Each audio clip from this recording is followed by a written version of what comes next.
Hi, everyone. Welcome to Wine.com Experiences. I'm Gwendolyn Osborne.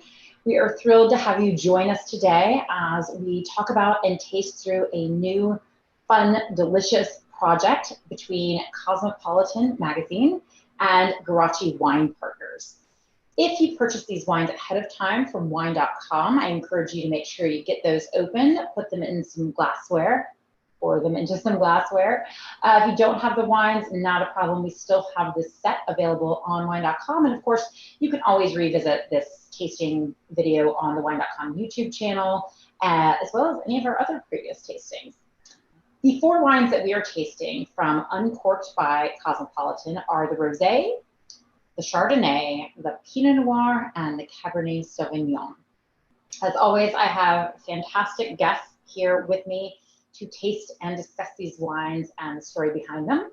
We have Alex Garachi, CEO and President of Garachi Wine Partners. And we also have Jessica Pells, who is Editor-in-Chief of Cosmopolitan. Hello. Hi. Welcome to you both. Hi, thank you. We're excited to be here. Yeah, super excited to, well, I've tasted the wines a little bit already, but taste along with you and also discover the story behind it all. So I appreciate your time and both of you for being here. I'm very excited to be here. Thank you, Alex. For those of you at home, we are going to talk a little bit about the story and the background of the wine. So if you feel like it, go ahead and start sipping the wines before we get to the actual tasting. We won't hold it against you. They are delicious. But Jessica, I would like to start a little bit with the idea, the story, and wondering what was that spark that led Cosmopolitan to say, yes, let's create our own wine label. What was that? Well, so the young female wine drinking demographic is huge. Cosmo readers alone drank 36 million glasses of wine last week alone, and in the last 30 days spent $170 million on wine. So I also, as a member of this group, can attest to the fact that wine is an important part of our lives, especially in the year 2020. So it seemed like the most natural collaboration, even before we realized everything that 2020 would mean.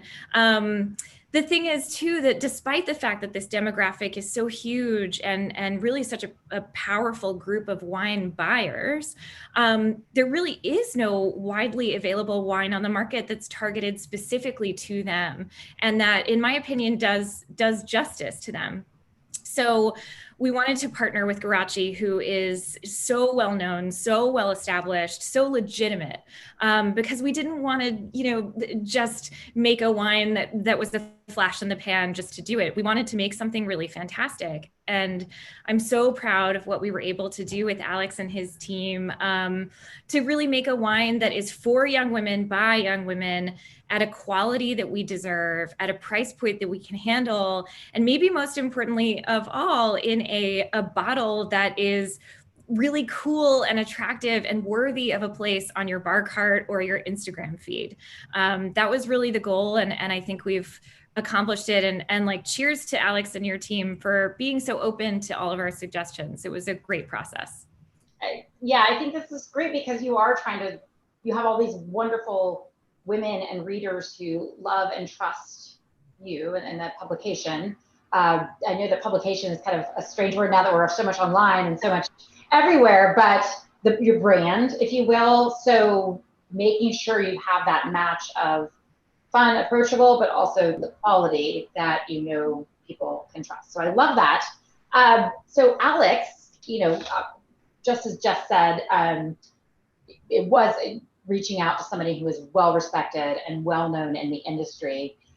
And you definitely know how to bring wine to people and tell stories. Can you tell us a little bit about that background and how you got to where you are now? Sure. Thanks, Gwendolyn. First of all, I think it's important that you know a little bit about my history, where I'm coming from, and all that good stuff. I love stories. I love telling a story because I think people remember that, right? So first, I was born and raised in Santiago, Chile. And I came many years ago to the US on a soccer scholarship. to San Jose State University, which is in Northern California. So our senior year, I was captain of the team. We were ranked #1 in the nation. We had the best record. I'm ready to sign a contract, you name it.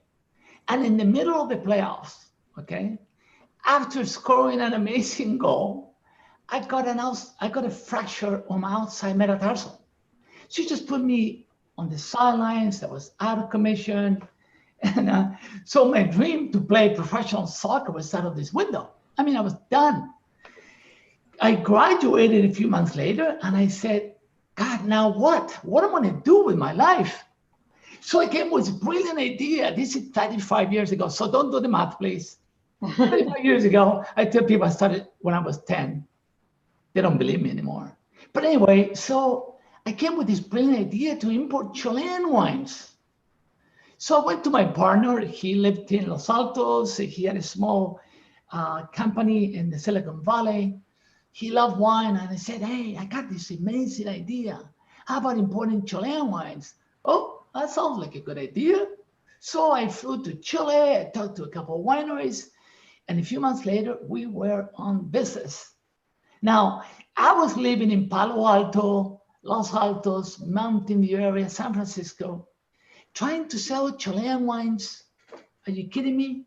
People said, my classmates and my soccer team and all, everybody said, Alex, what's wrong with you? I mean, there was no Chilean wine. People didn't even know what Chile is. I mean, what are you doing? And it was very difficult, especially in the backyard of the California wine industry.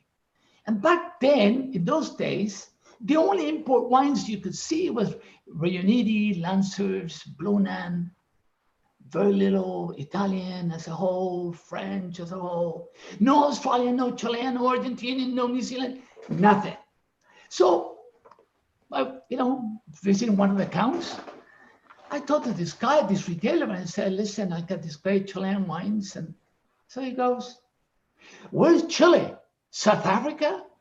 Well, the south part is right, but it's different continent. We're in South America. So, I mean, these are the kind of things that I lived through it. And you can imagine how many times I got rejections, but I didn't give up. I just persevered and I said, God, I got to do this. But it's interesting because after so many no's, and I moved to Southern California, and in Southern California, there is more different cultures, different nationalities, different ethnic groups, you name it. They were more open to South American wines. So at the same time, I introduced Argentinian wines. So I've been struggling to sell Chilean wine, now introducing Malbecs, and people will say, what's a Malbec? Well, it's a grape. Oh, we didn't know it was a grape.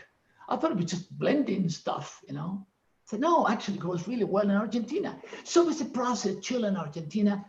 So one account at a time, driving from San Diego to Sacramento, opening accounts little by little. I started, remember, I started out of the garage. I was delivering the wines, I was selling the wines, I was invoicing and doing merchandising, you name it, I did it. So I learned every step of the way. And from California, I thought, God, well, maybe we should expand outside California. Started traveling and I opened up markets like Massachusetts was my first market. And Illinois and Florida, New York, and then all of a sudden we own all 50 states.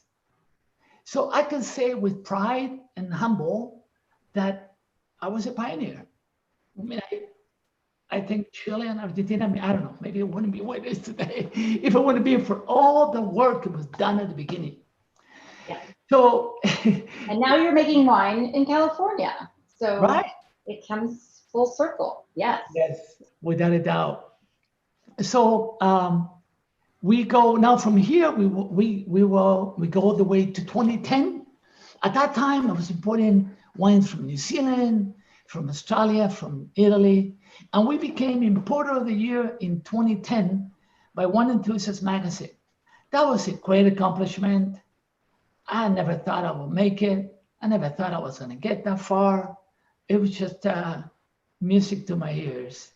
And I believe that, and that American dream, I believe that we all can do it. Mm-hmm. So here we are. You are. You believe everybody can do it. So yes. And you know how to tell a good story of wine. So Cosmopolitan approaches you and see this potential of making amazing wine. I wanted to also talk about a little bit about the collaboration, and maybe Jessica, you can start on that. Of how did you and the team at Cosmopolitan choose the wines? What was that collaboration like with Alex? Well, I will say it was the hardest day of my career when I had to sit down and drink wine all day, have nightmares about it.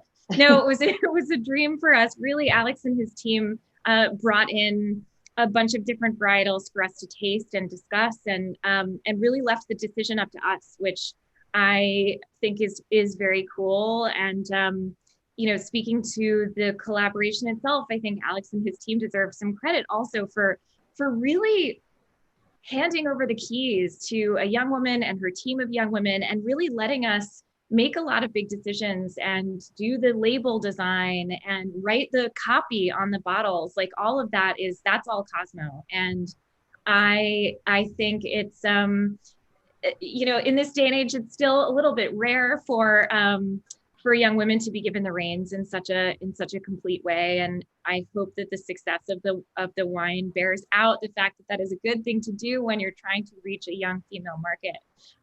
So it was just a very fruitful collaboration that I think was really, really balanced on both sides. Yeah, and I like this project because I do see that point of taking the reins and letting the young women design this bottle and the language that goes around it, but also making sure that what's inside is worthy of doing that and finding that quality wine partner. Yes, exactly. I mean, again, young women are savvy when it comes to drinking wine. They drink a lot of it. And so neither party wanted to give them something that wasn't really up to snuff for them. Yeah. No plonk here. Yeah. Which is great. So I think that's just a first great decision is to find the best partner possible. Gwendolyn, if I may add, I think what was so intriguing to me about this partnership, as you probably know, for the past decade or more, the industry, the wine industry, we've been trying to say, well, how do we connect with millennials? I was telling Jessica in New York, by the way, it was March 4th. Days before the pandemic. So so how do we, I've been telling myself and everybody's been talking about it, how we reach millennials? I told Jessica, I said, we've been asking the question, I mean, wine is part of our culture, it's part of our diet. How come nobody's been able to capture that to reach the female millennials? Mm-hmm. And Jessica said, well, Alex, that's what we do. We speak to them every day. And it was music to my ears because we haven't been able to do so. Mm-hmm. And having Cosmopolitan and the Hearst Group behind it is just the key to reach millions and millions of millennials. And I want to shout out, there are some people from my team who are here. Amanda, Trevor, Brienne, I saw, Christina. Really, this was a whole team effort. This wasn't just me. This wasn't just my publisher. We all got involved, wrote the copy, weighed in on the design. It's really a collective project for the whole brand, and I think you feel that in the product. Yeah, absolutely. Well, let's start tasting the wine. I think it's absolutely time to start doing that. We're going to start with the rosé, of course. So, cheers to poor decisions. Definitely love that. If I were a millennial in that age range, that was definitely probably my motto. But Alex, tell us a little bit about the grape varieties in this wine. So mostly it's Grenache and Mourvèdre, and then we blend it with a few other that I won't tell you what it is because it's a little secret. But the idea is to make great wines. I mean, what I taste and what I smell, the aromas, it's just it's clean and fresh fruit with a lot of red berries.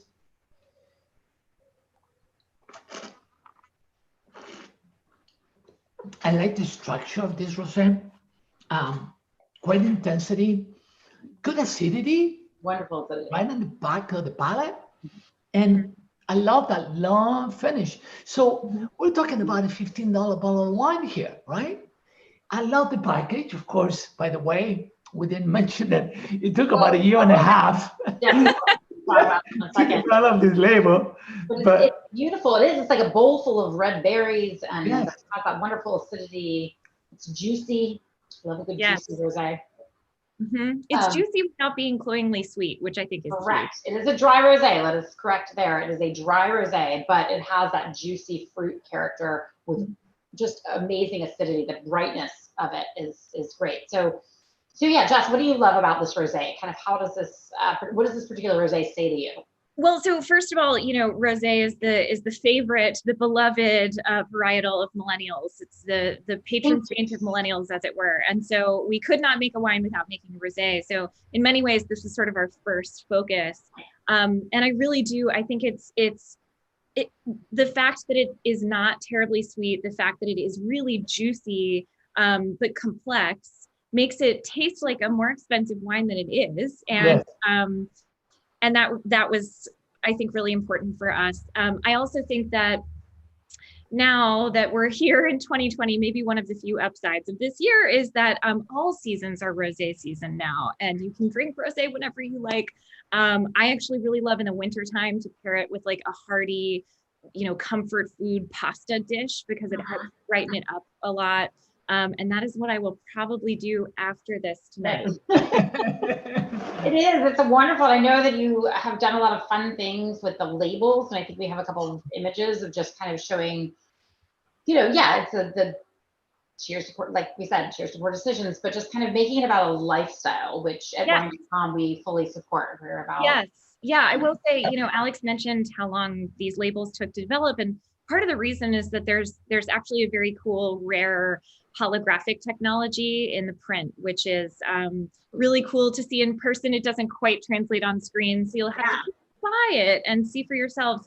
But the label design was really important to us. First of all, because we want to tell the consumer, hi, we're here for you. When she gets to the store, when she gets to Wine.com, we want her to know this is here for you and we know who you are. And also because this is a generation that really art directs their lives. We're very cost conscious. And so what we spend our money on, we really want to be worth it. And one of the things that we deem worth it is something that not only satisfies us in one way in terms of, let's say, drinking wine or being delicious, but also could be something we post on Instagram, or be a bud vase on our countertops. I've heard a couple of Cosmo staffers say that they've already done that. So the design is in certain ways as important as what's inside the bottle. Absolutely, and it's beautiful design. So, Alex, next up we have the Chardonnay, and before we taste it, I did want to touch on the fact that these wines are appellated for California, all of California, which means that the grapes can come from many different places in California. I know a lot come from the Central Valley, but you chose to label them as California. Can you tell us a little bit about what that allows you to do and why? Right. So, first of all, why these four varietals, right? We know that they're the most popular varietals in America, and definitely is a favorite among women. So Pinot Noir, Chardonnay, Rosé, Cabernet. And so I said, listen, we don't need to reinvent the wheel. Let's make the best wine at the best price possible. And we didn't want to call it, the wines come from Central Coast. I'm going to tell you a little secret later. But what I've done is we have long-term contact with growers from Santa Barbara, Edna Valley, Paso Robles, and you name it. So it gives us the flexibility to really say, hey, listen, we're going to make the best wines from California appellation. Does have to say you won't be able to make it from Napa or Sonoma, right? At $15 a bottle.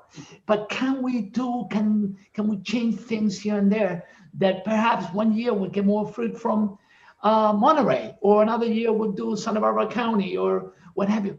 But always thinking about the best quality wine for the money. Now, here's a little secret, and can't tell that many people, but about 4 to 5% of the blend of the Chardonnay come from our own vineyards in Sonoma. So I didn't tell you that at the beginning of my little speech, but we bought a vineyard because we started making garage wines, and we bought a vineyard in Sonoma and another one in Napa. Because before I was buying high-end, I was purchasing fruit, and we couldn't get, the following year we couldn't get the same fruit, and I couldn't keep the consistency and the quality. So I came up with this brilliant idea of buying my own vineyards. So my bank became my best friend, and I bought a vineyard in Sonoma, where we have wonderful Pinot Noir, wonderful Chardonnay, up in Sonoma Coast in Penaloga. And then I think that's so important of talking about. Just if you see California appellation, it's not that you're just getting okay grapes. It actually allows you the flexibility to get the best grapes depending on where they are, so that you can maintain the quality. Absolutely. Yes, it's incredible price point. It's just so important. Yeah. So here we get about 4 to 5% of this Chardonnay comes from my own vineyard in Sonoma Coast. Yeah. And then we'll talk about the Pinot, also comes 4 to 5%. Right. And so this Chardonnay, maybe talk us through the tasting of the Chardonnay, Alex. Is it? Yeah, sure. Well, when I smell this wine, I get all that tropical fruit. Mm-hmm. I mean, just pears and peaches and pineapple. Yeah. Just a wonderful. I love the aromas.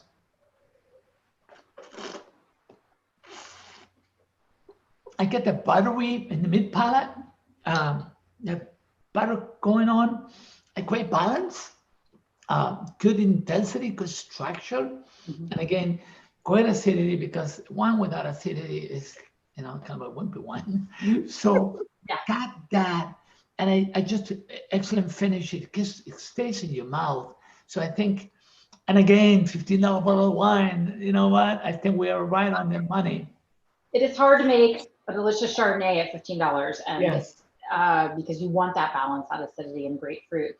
Right. So, and this fits the bill. Jess, tell us a little bit about this wine, how you see it. How do you describe it? How does it fit into your lifestyle?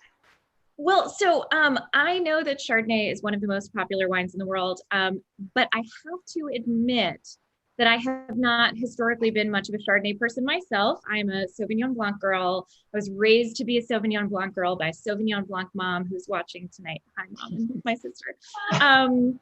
But so Alex's team and my team talked at some length about whether or not we do a Sauvignon Blanc or a Chardonnay, what would work best for this market, for this demographic. And I was sort of firmly Camp Sauv Blanc, and then we did the tasting, and this is a great wine. This is such a fantastic wine. And Alex, to your point, the quality of the grapes that you're able to maintain this completely won me over. So this is the first and maybe the last Chardonnay that I ever loved, but I really do. I find it really versatile. It's just steady. You can drink it with pretty much anything, which I often do. And that is I am a Chardonnay lover, but there's so much not great Chardonnay out there. I understand why people aren't, especially, I feel like the ABC, anything but Chardonnay, is kind of the younger generation who had the Chardonnay boom, if you will. But one of my goals is to introduce people to Chardonnay that they love, thinking that's Chardonnay. Yes, exactly. I mean, it's sort of, I can imagine Chardonnay having a similar path to rosé, where there's it's seen as somewhat déclassé for a period of time, and then people realize it's actually fantastic, and they were the ones who were wrong. So perhaps this will be part of that. We'll have a revival. We're going to have a Chardonnay revival. Yes. There we go. Well, I'm glad you chose this. I mean, of course, I think a Sauvignon Blanc would also be a lovely choice. I'm a fan of those as well, but this does showcase that balance, I think, that is important to get people enjoying Chardonnay, and deliciously food friendly as well. So Pinot Noir. So our next up is our Pinot Noir. So this one, I am loving Pinot Noir. Alex, maybe you can talk us a little bit through this tasting. Sure. And then we'll. Sure. So here we source fruit from, like I mentioned, from the Central Coast, and I put about 4 to 5% of Sonoma Coast Pinot. So to make it a little bit richer, more complex. I love the aromas of red berries, cherry, raspberry, a little strawberry. So a wonderful nose, a wonderful aroma.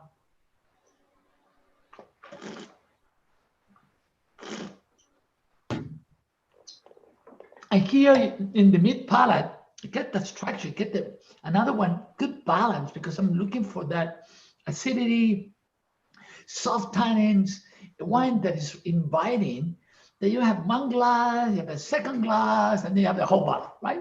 Yeah. So, and that's what I'm looking for overall, to be able to produce a wine that you can make a lot of friends, that really is inviting to a second glass. Its tannins are ripe, they're soft, they're not aggressive, they're not harsh. Mm-hmm. The acidity is there, it's long to go with a lot of great dishes. Yeah, this is just a rich and round Pinot Noir. I feel like, coming from the holidays, is a perfect wine to have on the table to go with a lot of things. And Jess, what are your thoughts on Pinot Noir, and just what do you love about this wine? Yeah, for my palate, this wine slides slightly towards the sweeter end of the spectrum, which felt important for us to have in the mix here. I will say, so I am not the wine expert. Y'all are the wine experts, and I'm going to reveal my Southern roots here. But there's something about this wine that makes me really crave barbecue. It seems like it would be fantastic with ribs. But I can also imagine having it with a lovely, rich slice of chocolate cake. So again, very versatile, which is really key. I said it before, this is a very cost-conscious generation. They want to be able to buy a wine that they can, use multi-purpose. And I think that's really important here.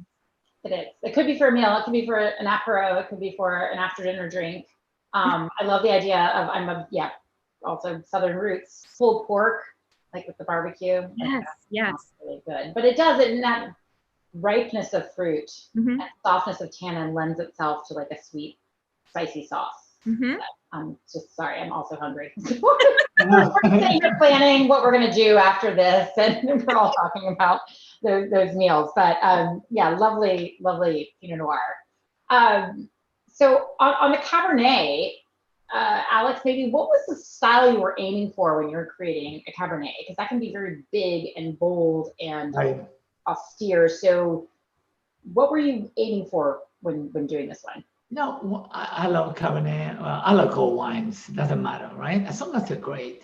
The Cabernet to me has to have that aromas of black fruit, right? Plum, blueberries, black cherries, ripe. I like that in the aromas and the mid palate. But I think I also like the structure. I like the power, right? That you can eat it drink it with a big steak and bingo. You're happy, right? So without that, it's difficult to really get people excited. So when we made this wine, I was looking for that in the aromas, in the structure of the wine. I like the structure and the balance. And again, here is your nose and the aromas of black cherry, plum, blackberry.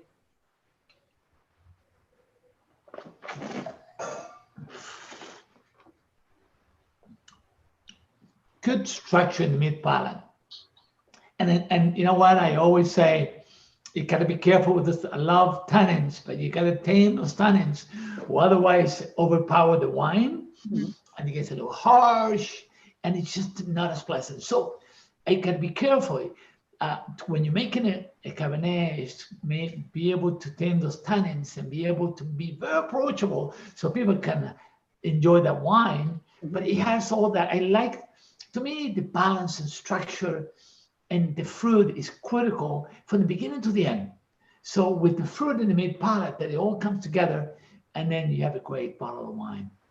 It is, and I do like that softness, but there's definitely the structure there. There's almost a kind of that mint character there that I often get from Cabernet that I like, that kind of touch of herb. Jess, what about you? What do you stands out to you about this wine? What does it represent to you? Well, so listen, I mean, my our brand, and with these wines, we prioritized our consumer, our reader, this young woman and her girlfriends, because that is what her life revolves around. But I'll be honest with you, this is a date wine.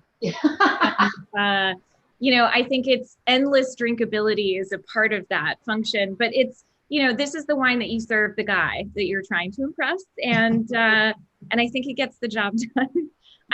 Or the 5 guys that you're handing out. Exactly. You see which one has good taste. It's a good test. Right. I really love to cook. I read at some point that Marilyn Monroe used to cook herself lamb chops and peas for dinner. And so I have started doing that, and it's delicious. And this is the perfect pairing with that meal. It is. It's kind of one that you would, imagine serving when you're serving a home cooked meal to. Yes, to a date. Yes, that's to right. A date. Yeah. Which sometimes we have girlfriend dates, and that's awesome too. So we can roll with that, or dates with ourselves, which is more common these days in 2020. Very true. Jessica, by the way, do you own those blue shoes that you got in the picture? Oh, that's something. I love those blue shoes. They're at the office somewhere. I need to go get them. Yeah, you should wear those when you take this wine. But yes, exactly. It's a food wine, the steak, those blue shoes. Come on. Those shoes, I know they're gorgeous. Right? With the dress and the this, so I think it's the whole package. The whole package. That's what we aim to do here. Right. Exactly. But these are all, I think, wonderful wines. Again, I want to kind of emphasize to those of you who might not have them to taste with us that these are all at $15, which is very difficult to do with certain varietal wines like Chardonnay, Pinot Noir. And I think, your wonderful decision to say, let's partner up with somebody who knows what they're doing, like Alex, who can source wines from amazing places to make sure that you have a quality wine at that price point. And so therefore you deliver the goods. And maintain that trust that you have with your readership and the people who love and trust Cosmopolitan and love a good glass of wine, and that's what you're doing. And I appreciate the fun labels as well, because the Chardonnay might be my favorite. That's enough to for today. I'm just yes. I'm done today. So it's kind of like adulting, done, that whole adulting thing. So these are I think that wonderful mix of fun, irreverent, and exciting to kind of have, plus that design aspect, and then the quality in the bottle. So well done on you for making a great partnership. So I appreciate you both being here to talk about these wines. Alex, is there anything else you wanted to add? Well, I just have to kind of finalize it and summarize the whole thing is, when I taste these wines or making these wines, I'm looking for the complexity, that ripe fruit, soft tannins, and good acidity. And if I can accomplish that, we can make some of the best wines and over-deliver in quality for the money. And I think if we can conquer that, if we can accomplish that every time we make wine, I think we're going to have a lot of people drinking this wine and be happy about it, that for the money, they can make a good bottle of wine. So that's it. And just to your probably side of it looks good on the table and people excited to buy it. That's right. I mean, you really want something that you can take to a dinner party, can gift to your girlfriends, can take to meet the boyfriend's parents, but that's affordable enough that it's your brand. I think one thing that, at least from my perspective, doesn't get discussed a ton in the world of wine is brand loyalty. That's something we discuss a lot in my world. But I really do think the power of I know that brand, I trust it, it gets me, I get it, is so, especially if you're in a rush or, if you're down on your luck and you just need a pick me up, that connection is really, really powerful. And that's again why we really pushed on voice, why we pushed on aesthetics, so that we could enforce, we get you, you get us, we get you. And that was the goal. And I'm really excited to see what happens with it from here. But this feels like a good start. Oh, good. Yes, I was going to ask if there's anything down the road. I imagine this is a great start, but I'm sure you'll still be saying, I want my Sauvignon Blanc. But part of that, Jessica. I mean, Cosmopolitan, the Hertz Group, always searching for excellence. I'm telling you, we have been working pretty hard on this project, but it's been amazing because they are professionals. They're so serious that, I mean, nothing gets through it without going through the system, going through Jessica and the team, and get. I'm sorry. Approvals. It starts at Hertz, Cosmopolitan, But it's amazing because it really comes all, when it comes all together, we are all happy. Yeah, and I wouldn't apologize for that because that's how you get top quality. Is you have to go through the motions. So that's right. As a wine, more on the wine side of person, if you will, I do want to say that I was very impressed with these wines. Again, sometimes you get that label or a brand that comes in to just put wine in a bottle, and this partnership was great. The wines are lovely and they fit into that quality price ratio that kind of can wow you. So well done. I appreciate your time being here and sharing the wines and talking to us. For those of you who did not have the wine, they are still available on Wine.com, all 4 of these lovely wines, and a steal at $14.99. And of course, you can always revisit our video on our Wine.com YouTube channel. So thank you both. Thank you. Thank you, Gwendolyn. Yeah, I think Jess and I are going to be like, okay, what's for dinner? Yes. Fine. Where are we going? Again, thank you and cheers. Cheers. Thank you. Thank you.